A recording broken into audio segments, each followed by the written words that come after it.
if you've got those goals formulated and you want to work towards something, then absolutely.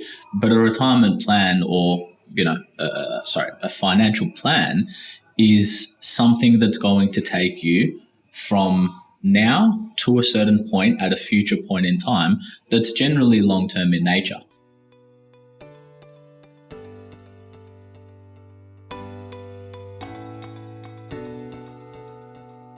Welcome to 360 Money Matters, where financial planners Billy and Andrew talk all things financial planning.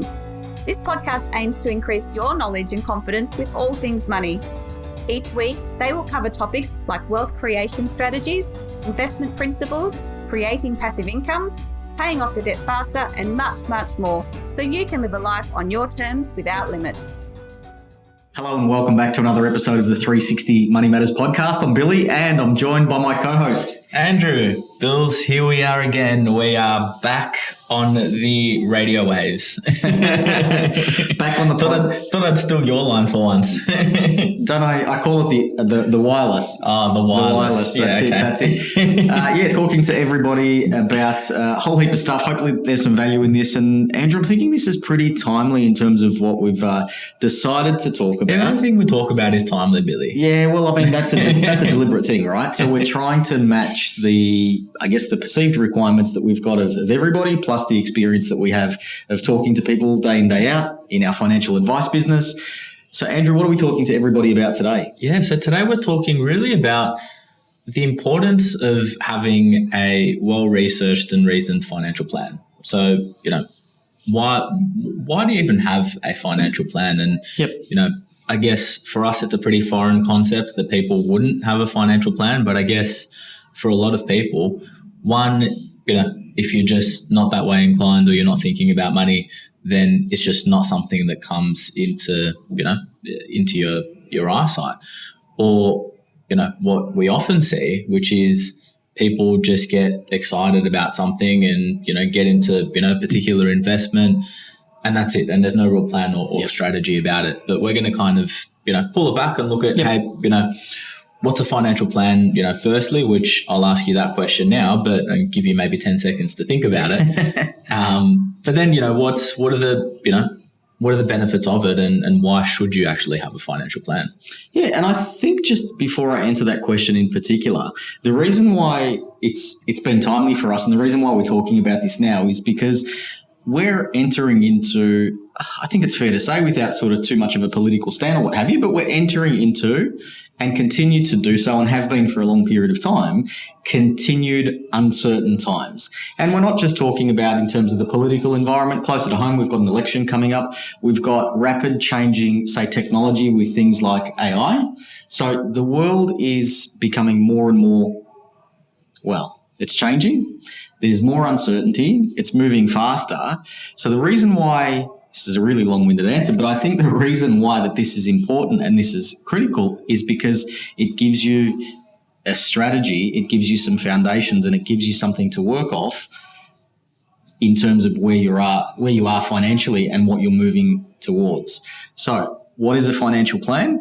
Essentially, in a nutshell, it's a strategy to cover your financial life around a couple of key areas, but essentially what it is designed to do is optimize your financial position, adding in some things like resilience, adding in some wealth creation strategies, adding in some mitigation strategies, building resilience across the household budget, putting some good habits in place, mindset. It's a whole range of things sort of coming together to provide a better tomorrow than what you have today from a financial aspect. Yeah, absolutely. Absolutely. And it's one of those things that I think it can be a bit daunting for some people. And when you talk about a financial plan, when you talk about what you're ultimately heading towards, most people tend to think retirement. Yes. And that's it. And that's, and that's the plan. But it's so much more than that. And sometimes it doesn't even cover off on that. I mean, we sit in front of a client that's 30 years old and, considering, purchasing their first home, considering, potentially having kids, potentially, taking some time off work in maternity leave and all of the financial uncertainty with that. You're not building a retirement strategy. I mean, in your 30s and, I'll attest to that, and Billy can too. That's it. 39, 39-year-old, forever 39.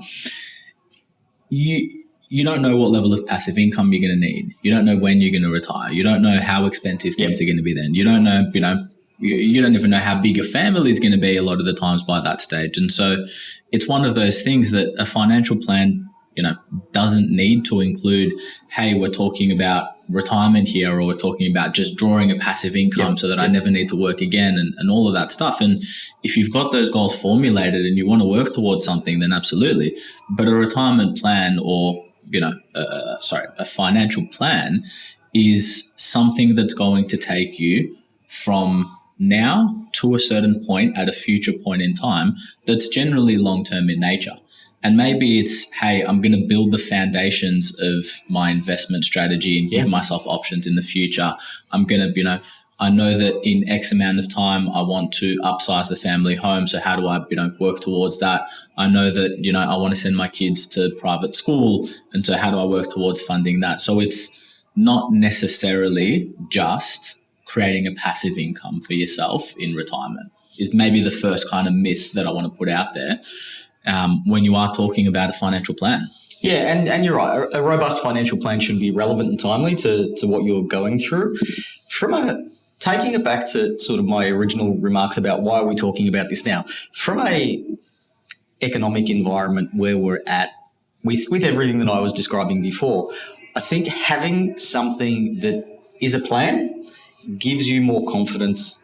It gives you some preparedness. You've done some work. You've built in some resilience to the plan. I think it just ultimately gives you some confidence associated with it. And then your position moving forward, if you're going through life from a position of confidence and strength, I think it's a lot easier to maneuver and probably even makes you more resilient when you do come into times that are a lot more difficult. So I tend to think of something really simple. I'm trying to think of this analogy, but going, okay, if we went for a bike ride and we were going to go for the entire day, right? We'd look at the bike, we'd pump up the tires, we'd take a repair kit, we'd pack some water, we'd pack some snacks, some food, plan our route, all that sort of stuff. Going on that bike ride, you'd feel a lot more confident saying, yep, we're going to get there. If there's any dramas, get a flat tire, punch a repair kit, whatever, we've got all of that going. I guess it's the same sort of thing, but applying a really simplistic thought and concept to something as significant as your financial position. Yeah, exactly right. And on that, bike ride analogy, not having a financial plan is like, going for a bike ride and you want to get to a certain destination because everyone wants to get somewhere financially. And it's like doing it without navigation and without a GPS. It's like just riding aimlessly. Yep. So a financial plan should give you clarity around, hey, this is where we're heading, this is what we're trying to achieve, and this is how we're ultimately going to get there. And if you don't have that, you're heading in a particular direction and you don't know whether you're going forwards, backwards, in the right way, or just moving, somewhere completely away from where you ultimately want to head to. So clarity and direction is for me, one of the first things that you're thinking about when you're talking about, the importance of having an actual financial plan. Yep. One of the things that I love as well too, because we all fall victim to this because the marketing is so good. The online badgering, the online advertising is so good. There's heaps of products and services out there. You're looking at your social media feed, and there's all of these things, and you can look a certain way and dress a certain way and buy a certain thing. The impulsive decision making, if you've got a financial plan that takes, your circumstances into consideration, it's tailored for you. It puts some barriers around that impulsive decision making, because you get to a point in time and you go, okay, I'm going to buy this. Normally I'd buy it and I wouldn't think twice about it. But if I've got a structure in place, specifically around the way that we talk to people and set up their cash flow, you put those barriers in place. So you look at it, you think twice and go, well, hang on a sec. This is just an impulsive buy. I don't need to be spending that money at this point in time because it doesn't align with my financial plan. Yeah, exactly right. Exactly right. And I mean, in a similar vein, yet there's one, aspect of impulsive decision making that gives you a dopamine hit when you are talking about, going and spending an amount of money or doing something from maybe a personal dopamine hit. But there's also the other thing when you're talking about impulsive decision making around, hey, there's this really great investment that, is going to double my money or is going to, give me this really amazing set of rate of return, and you get excited about it and you decide to put money in and all of that stuff, and all of a sudden it crashes and it wasn't worth anything to begin with. But having a financial plan avoids those types of decisions. It avoids you, jumping into a particular investment or a, particular thing that sounds promising, but really is, it doesn't form part of what you're trying to achieve. It doesn't form part of what you're, wanting to do.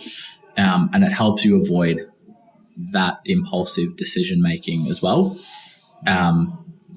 And then there's also the emotional side of things when you are talking about the uncertainty. Yeah, and look, same way that we think about it from an impulsive decision making, it takes the emotion out of it. And a lot of investing, it's fair to say if you're making an investment decision, almost all decisions, but if you're making an investment decision, you will make a better decision if you take the emotion out of it. Yeah. And that's probably center of investment psychology 101. So thinking through what a financial plan does for you, it puts takes that roadblock out of the way and removes the emotion associated with it. And time again, especially in times where we're seeing high levels of volatility, high levels of uncertainty, a lot of the conversations that we're having with people is telling them to stay the course, talking through that with them, going back to the longer term strategy, going back to the wealth creation strategy, the investment plan that we've got, aligning where they're at with what they wanted to achieve and telling them to stay on course. So really what I'm getting at is it's going to the heart of that emotion, going, hey, let's be realistic. It's fear. I'm seeing all of this stuff in the media. I'm hearing all of this about Donald Trump. I'm panicking. I'm becoming emotional about it. It's affecting me, and I want to make a decision to sell out of, this without thinking through what are the ramifications and does it align with my long-term strategy. So absolutely love it. And I think that's really relevant in today's market as well too. Yeah. And look, I'll use, maybe some personal experience in all of this. In my career, I don't think I can think of a time where there was ever, an environment in which there was no uncertainty in investment markets. Or life. Yep. Really. I mean, there's always going to be some level of uncertainty, and, that's just a natural part of being invested and being in a, dynamic and moving investment market. And so I look at things and say, all right, if you look at, say, 10 years ago, was there uncertainty? Yes. You look at today, is there uncertainty? Yes. You look at all of the time in between, was there uncertainty? Yes. Is there going to be uncertainty tomorrow? Of course there will be, and there will be for the next 10 years. Yep. But you look back and say, okay, 10 years ago, where were things? Yeah. Yeah, they were lower. And there were periods that, that dipped low and periods that dipped up and all of that stuff. And you look at today and you say, okay, well, yes, there's been uncertainty along the way, but the general trend line is up. And so I think that having a, whether it's a financial plan or whether it's a financial planner, having someone to be able to say, okay, I get it. It doesn't feel good. It doesn't, look great when investment markets are coming down or, when things are happening.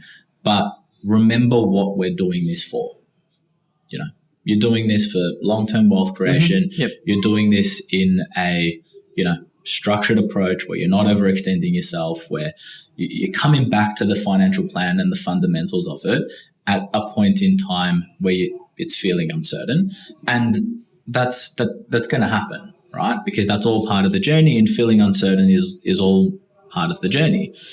But why are we doing this, and what's the alternative? Yeah. Okay. Alternative strategy, we put money into cash, things don't move up and down, you get a guaranteed rate of return, but the outcome is not going to get to where we want to from a goals perspective.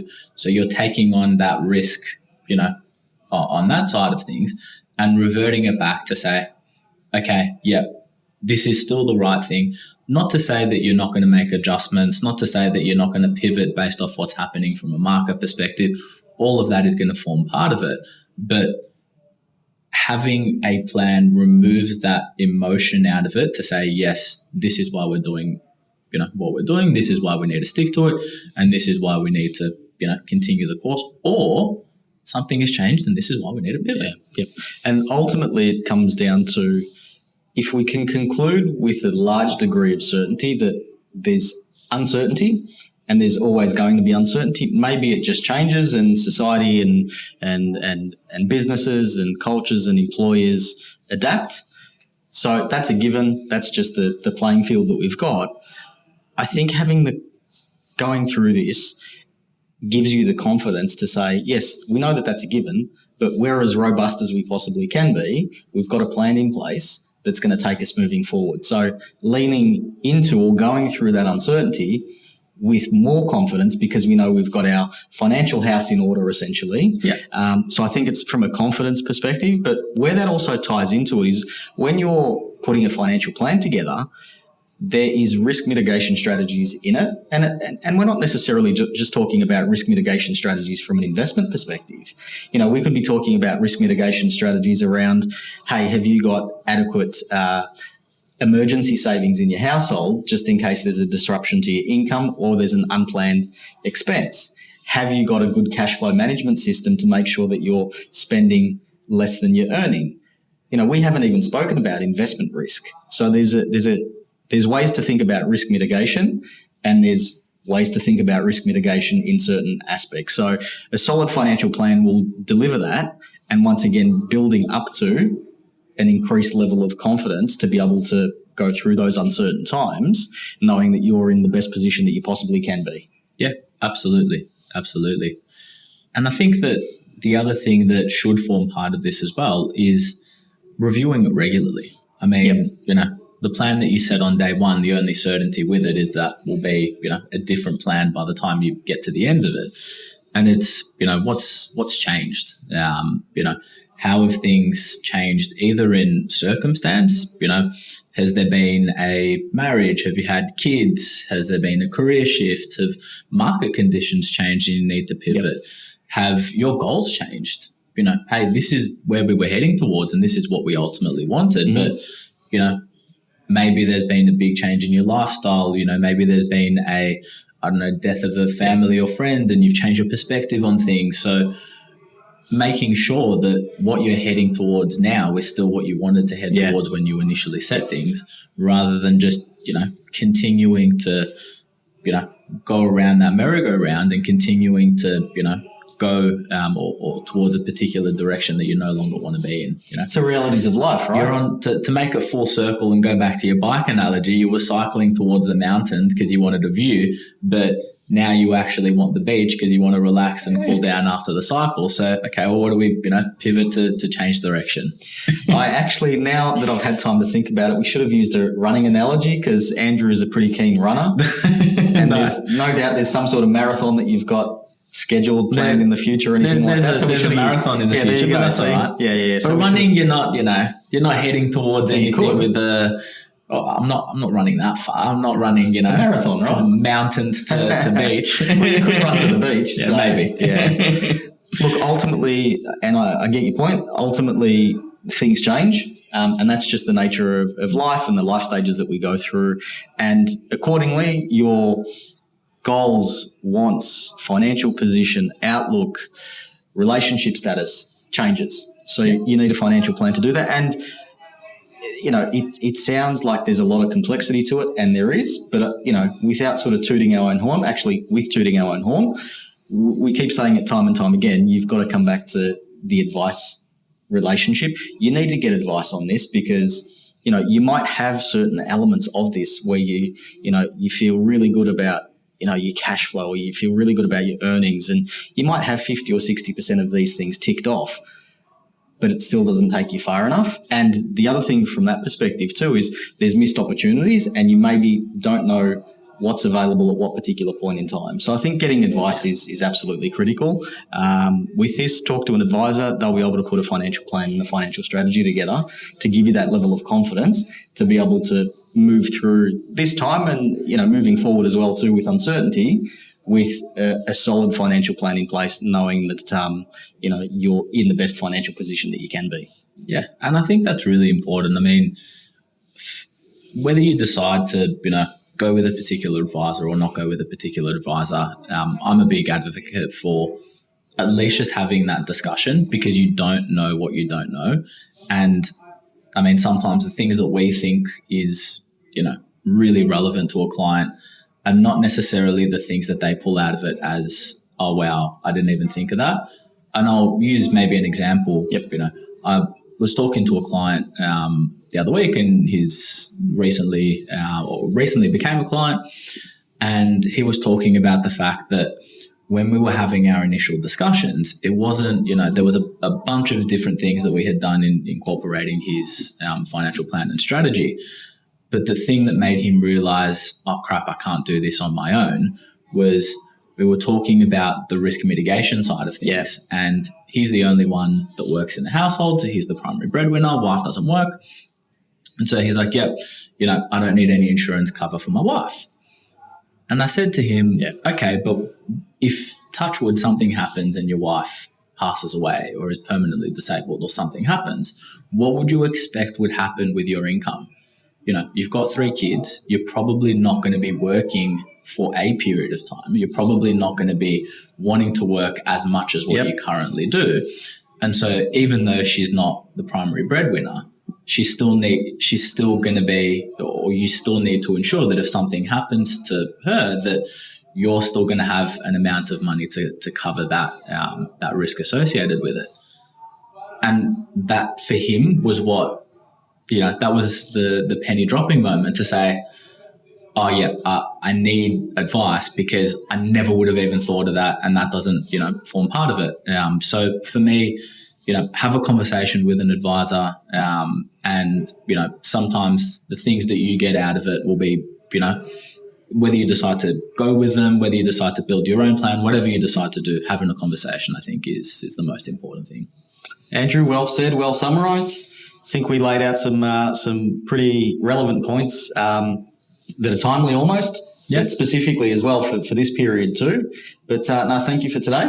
Thanks, Bills. Thanks to all of our listeners and our viewers. And if you got some value out of that one, like, subscribe. Feel free to get in contact with either Billy or myself if you did want to have a chat around your financial plan. And we look forward to catching you on the next one. Thanks. Thanks for listening today. If you have any questions on what we talked about or would like to have a chat about your money journey, visit us at 360fs.com.au. Just a reminder to our listeners that the information contained in this podcast is general in nature and it is not intended as personal recommendations for the audience. Please consider whether the information suits your circumstances before acting on it. This information is provided by Billy Amaritis and Andrew Nicolaou of 360 Financial Strategists Proprietary Limited, authorised representatives and credit representatives of AMP Financial Planning.